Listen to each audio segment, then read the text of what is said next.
Good morning, honey. It's time to wake up. It's a nice, beautiful Sunday, so I thought I'd bring you breakfast in bed. Is that okay? I have all your favorites: eggs sunny side up, bacon, pancakes, and some white grape juice. Extra sweet. I would stake my pride as a chef on how delicious this is. Besides, I know you love this stuff, so please eat up. You don't look excited. Are you not hungry? Still? You've been acting like that for quite some time, you know. I can't tell if you're feeling unwell or just messing with me. Although, I'm leaning toward the latter. You really don't want anything, huh? Is it my fault? Do you not like my cooking anymore? Even though you said you always look forward to it at my restaurant? What changed? Or maybe I'm the one who changed? I did start shopping at a different supermarket. I guess there might be a subtle nuance in the flavor. But I'm surprised you could pick up on something like that. Your palate must be very sophisticated. But your face is telling me I'm wrong. I wonder what it could be then. Oh well, asking you like this won't really get us anywhere. The important thing is that you eat anyway. You have to keep your strength up. Brace yourself, this'll sting a bit. Now that that's out of the way, open your mouth. Come on, open up, please. Honey, I already told you. You need to eat. You've been on this weird diet of yours for long enough. It can't be healthy. And you know that your health and comfort are my top priorities. Of course I mean that. Why would you think otherwise? The first thing you said all day, and it's a little hurtful. I love you more than anything, so of course I want to keep you healthy. Have I really not made that clear? What can I do to prove it to you? Should I cook you something else? Do you want me to bake you some desserts this time?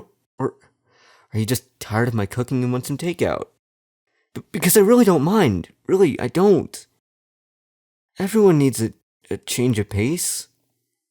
You won't hurt my feelings if you say you want someone else's cooking every once in a while. So, will that make you happy?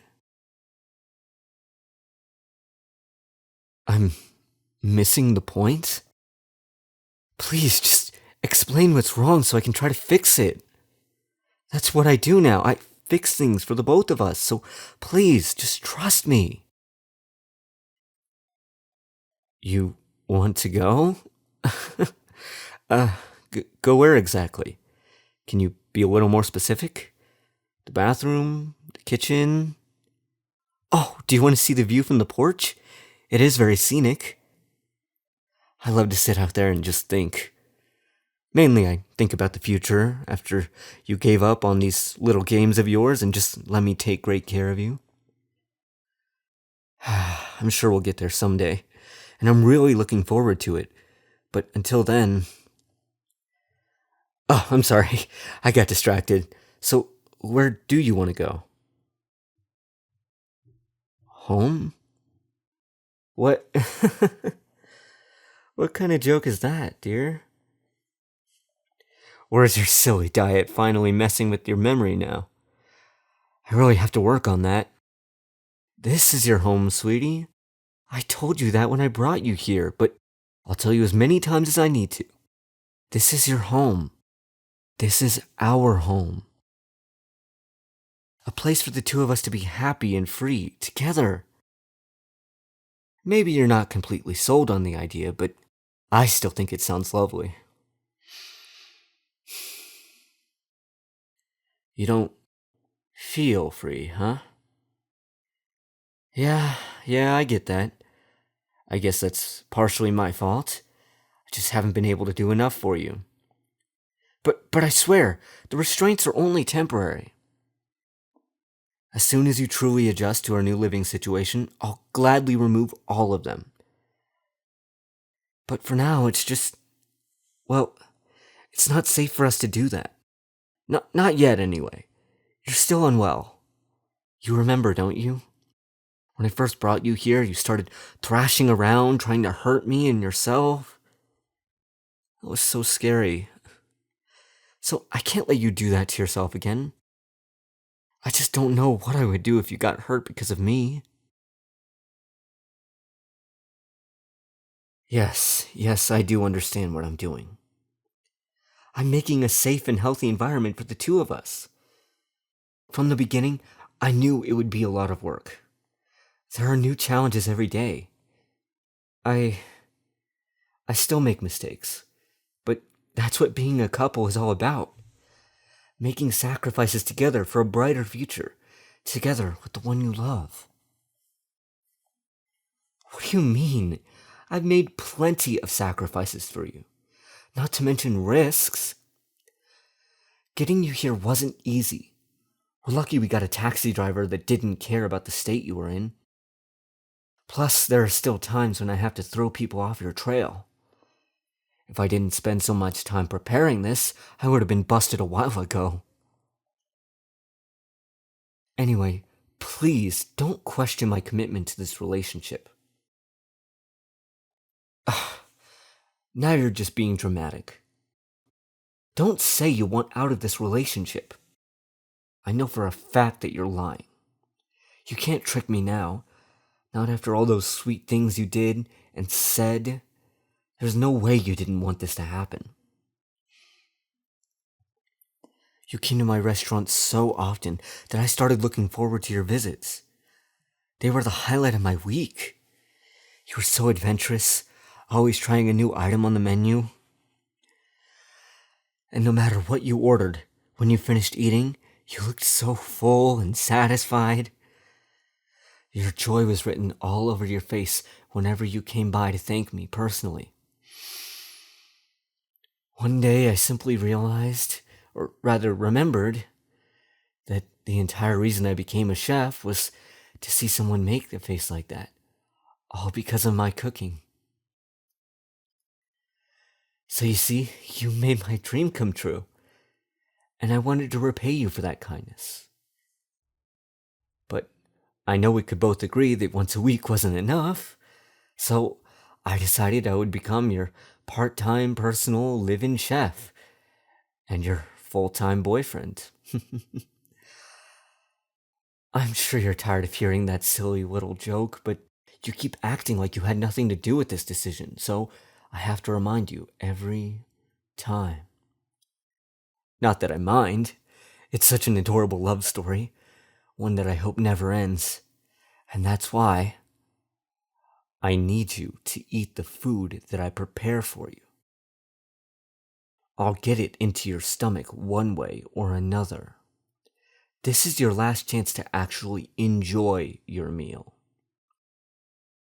No, I won't tell you what that means, but you'll find out if you want to keep behaving this way. Is that really what you want? Please, just make it easy for yourself. And eat. I didn't know you could be so stubborn. I would admire it if it wasn't so detrimental. Just remember, I warned you. I'll be off to the kitchen, and when I get back, you'll wish you listened.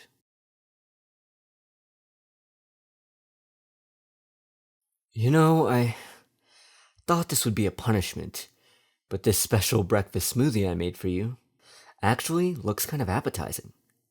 Not that I would drink it, but still. It's full of all the things I brought over before, minus the grape juice. Instead, I substituted about half a cup of my love for you. Sorry, I just couldn't resist. Anyway, you can still make this easy for yourself, so please don't resist. Drink it down as quick as you can. Just get it over with, Open up. Dear, please. I don't want to do this either. So take the bottle and just drink it already. I'll shove it down your throat if I have to. Stop struggling. Just drink the damn smoothie already.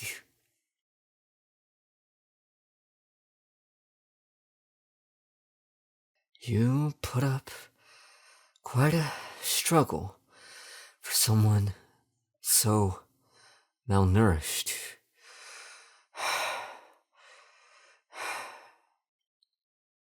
But now it's over.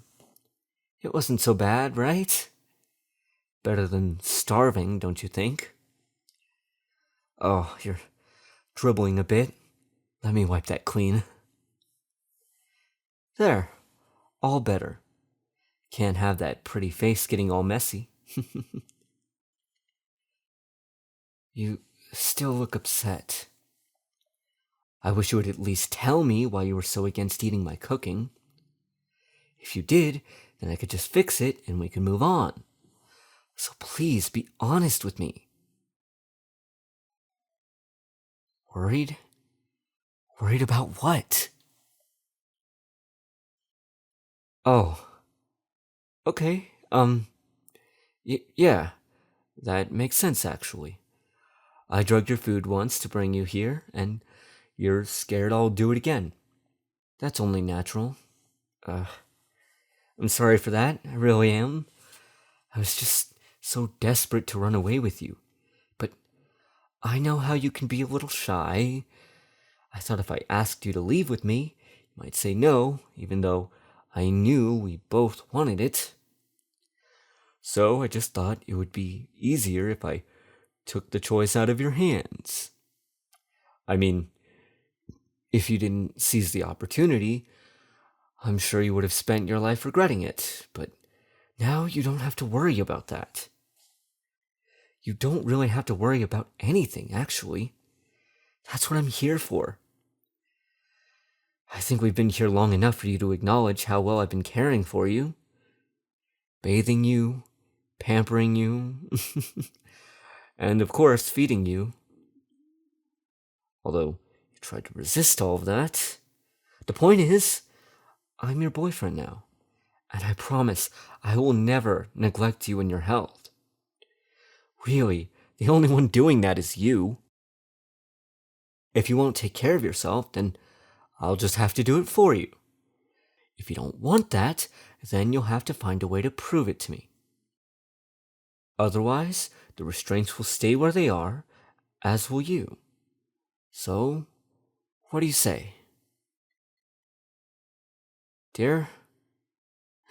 Honey? Oh, you ungrateful little... How dare you say that to me after all the effort I put into this for you? God, you really are too stubborn for your own good. But I'll figure it out, you see. I have a lot more of my special seasonings. The kind that put you to sleep. Those were just the tip of the iceberg. I have some that will make you feel like you're burning from the inside out, or like your stomach is twisting into a knot, or will make your mind blank and pliable so I can make you see things my way. All 100% organic and without any major or lasting side effects. They'll do the job. Don't worry, I won't use any of the really dangerous stuff around you. I won't hurt you too badly. No, I'll make sure to save that for... Oh, that's right. Oh, the people who come to my restaurant looking for you. I guess the police are just doing their job, so I can't hold it against them. But your clingy ex-boyfriend just can't take a hint. Well, I guess we're the only ones who know that you're dating me now. So, he probably thinks that you two are still together. That doesn't mean he needs to keep pestering me at the shop. But he still keeps coming around. Sometimes he tells me things about your life together. It seems he had just enough self-awareness to know he was a terrible cook himself. He even considered that his lack of skill might have scared you away. uh, but most of the time he came to ask me about you instead. About what you were like when you visited. Why the hell does he need to ask me? He was dating you first, right? Was he really so bad that he didn't learn anything about you in your time together? I think that would be pretty pathetic. And it would mean I made the right choice bringing you here, where you can be properly appreciated. By me, of course. So yeah, the next time he comes around, I'll have to give him some extra service on the house, of course, and put him out of his self-absorbed misery. But that doesn't mean it'll be quick or painless. How much he suffers is completely up to me. At least it should be. But who knows? I can't say he puts me in a good mood. It would be a shame if I accidentally went overboard. You can complain all you want, but that's not what will make me change my mind. You know what you have to do. Oh, really? You'll eat all my food from now on? No matter what? You promise? Say it. Say you promise. That's great, honey. I'll be holding you to that. Don't forget now. It's not just that you will have to pay the price. If you just give me a chance, you'll see that you're lucky to be here with me. Maybe you don't see it now, but I have plenty of time to change your mind. So, now that you won't give me a hard time anymore, what would you like for dinner? It's a good day, so I'll cook you whatever you want. Unless you really need takeout, then I'll order that instead. Just let me know. You know that all I really want to do is make you happy, right? So, tell me what you want for dinner. Oh, that's right. I didn't ask about lunch, but that's because you won't be needing it. Because you're gonna sleep through your lunchtime like a baby. Yeah, I guess you were right to be worried about me putting something else in your food. But in my defense, I only added it after you forced me to make you that smoothie. That's only fair, right? A baby throwing a tantrum has to be put back to bed. Hopefully, you'll be less cranky when you wake up in the evening. And when you do, I'll have some of your favorite foods laid out. So, look forward to it. I know it's early in the morning, but good night, dear.